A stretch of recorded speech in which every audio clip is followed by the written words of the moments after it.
Hi, my name's Adam Payne and I'm the current president of Bridge Club Australia. I'd like to thank you all for coming along today as well as all of you who are watching our recording online. So this is going to be the first of our Bridge Club Professional Network seminars. For those of you who don't know about Bridge Club Professional Network, it's a new initiative put in by BCAO in order to engage older members that are moving on to or already part of in the professional stage of their life. So it's a really good initiative to get people involved who otherwise mightn't be, and as well as continue to grow our APCC friendships and hopefully use them in order to get experience and possibly internships and things like that worldwide, as well as share our knowledge and things like that. Our first person that we'll have presenting today is Lindsay, and I'll let her introduce herself. Thank you very much.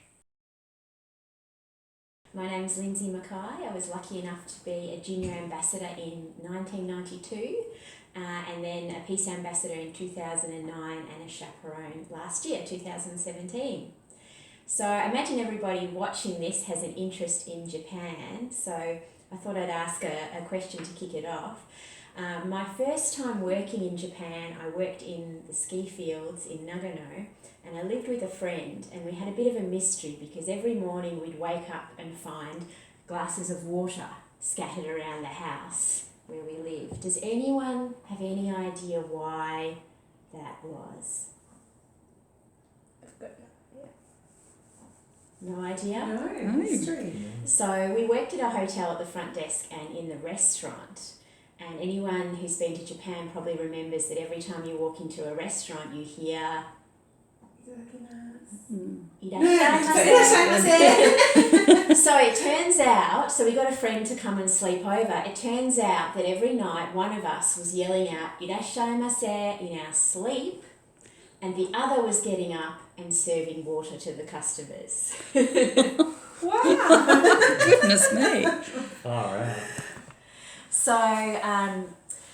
So for me, the Asia Pacific Children's Convention experience really kicked off a lifelong love of Japan and Asia, and has had a huge impact also on my professional life. So as you can probably gather from that story, my profession is not waitress. I was terrible at being a waitress, but there is one more story I wanted to tell from that time that I think illustrates how good the APCC is for your career. So when we were working in the restaurant, we had this beautiful starch white uniform, and because I was such a terrible waitress, mine was always filthy at the end of the day. And I forgot my time at APCC, and I just assumed that the Japanese were very good at cleaning their uniforms because it was always spotless. At the end of my 4-month stint there, we were having a celebration party. We went into a room next to the restaurant, and there were all these white uniforms because there was a cleaning service that they put their uniform in every night and got a beautiful clean one out of this place.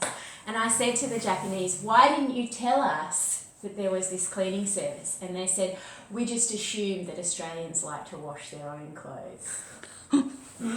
And that's really sat with me throughout my professional work because I think the world being so global as it is, and that's certainly been my experience, making assumptions about people from other countries and not asking them and having a dialogue is a really big mistake that I've seen throughout my career and Australian businesses. And if you can be the person who remembers your time at APCC and says, "Guys, what are we doing about washing clothes?" you could save yourself months of washing.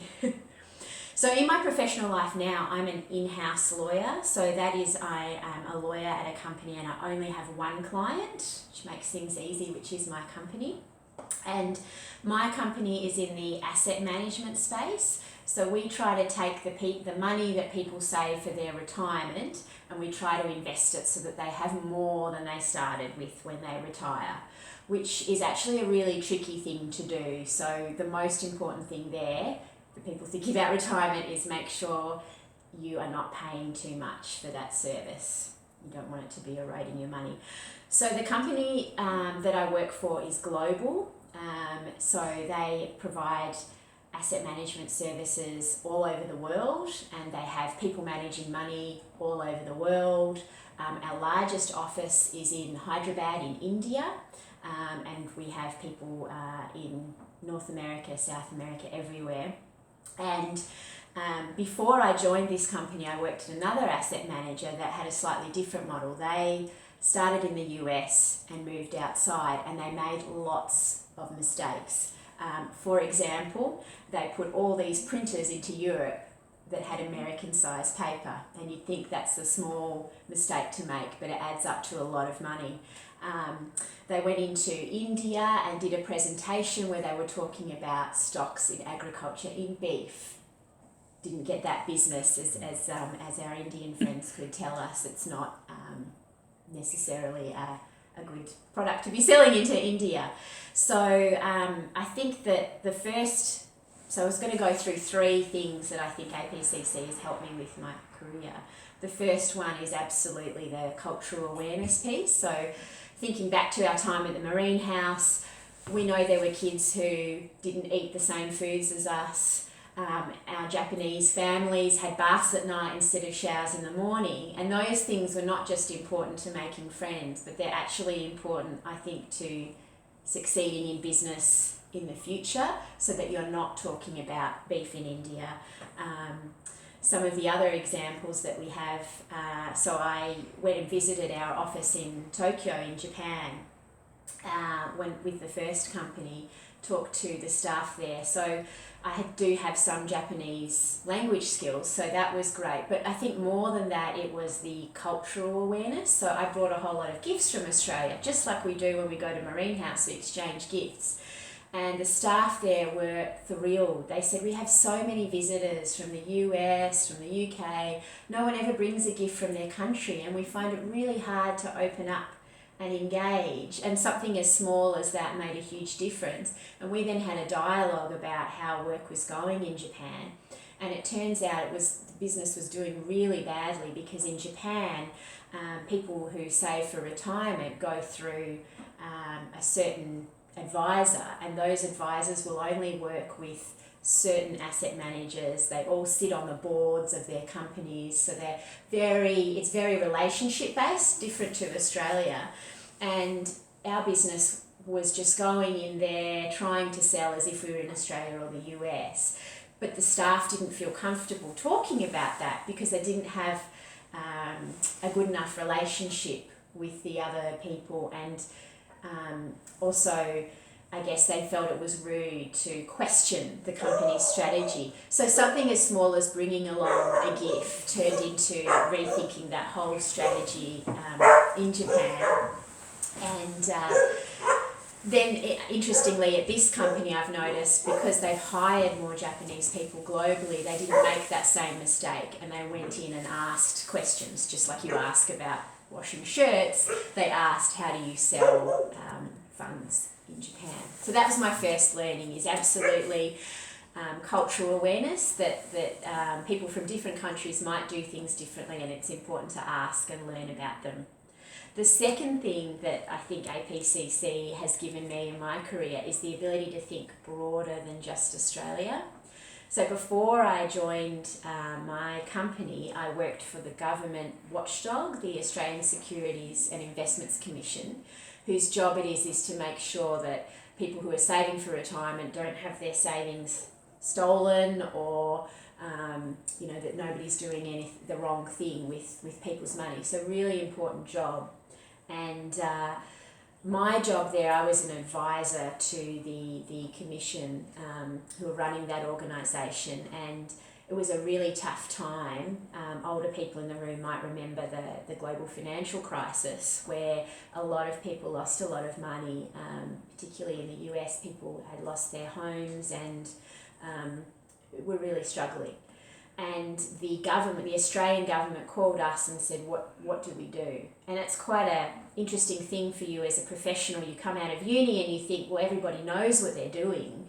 And you realise, well, actually, sometimes adults don't know what they're doing. It's something new that hasn't happened in Australia before. and you realise that it's not your uni training that's going to help you here. It's actually going to be something else, something like your APCC experience, where you go, hang on, let's just not think about what's happening in Australia. Let's look overseas. Let's think about other countries and how they have dealt with crises before. Maybe we haven't had one in Australia. And so that broader thinking, I think, really helped me to add value to that organisation. I think will help anybody who's been to APCC to just think a bit broader than your own country when you're looking for solutions to tricky problems. And then the third thing that I really found APCC has helped me, and that is to be to get good roles and good opportunities in my work life. At the moment, so I work with companies, and at the moment, something that's really important for companies is to ensure that they're well governed, so the people who are running the companies are doing the right thing, but also that they're thinking about how to grow their businesses. And one of the big areas in Australia to grow your business is to sell products and services into Asia. In my industry, when you're looking at investing money, the pool of retirement savings is now as large as our stock market. So you've got to be looking beyond Australia to invest money, and you want to be investing in companies that are looking beyond Australia to sell their products and services. So we call this Asia capability. And in Australia, there's recently been a report that showed that 90% of really big companies and 80% of smaller companies don't have enough Asia capability on their boards. So I think that it's good for young people to draw on their APCC experience and their ongoing relationships with their friends through Bridge Club to demonstrate value to their companies. And it isn't just about language skills, although language skills I think are very, very important. It goes beyond that. It's about capability. It's about the ability to say, hang on, if we're going to go speak to someone in India that we aren't talking about beef, if we're selling into Europe, that we've got the right paper size, and that's a real value add, and also how are they doing things in China? Is that something our company should be thinking about? So that's something that I try to help the boards that I work with think about. Let's not just do what we've always done. Let's think about what we can do in the future, and I think there's a huge opportunity for young people there. So that's probably the third big area that I would say. And then just to close, my last story. So my first job before I moved to the government, I worked at a law firm, and my very first assignment was working for a company who was looking to buy a big chemicals explosives business from another big company called, so the Australian company was called Orica, and the company they were buying is called Dyno Nobel, which comes from the Nobel Peace Prize you may have heard of before.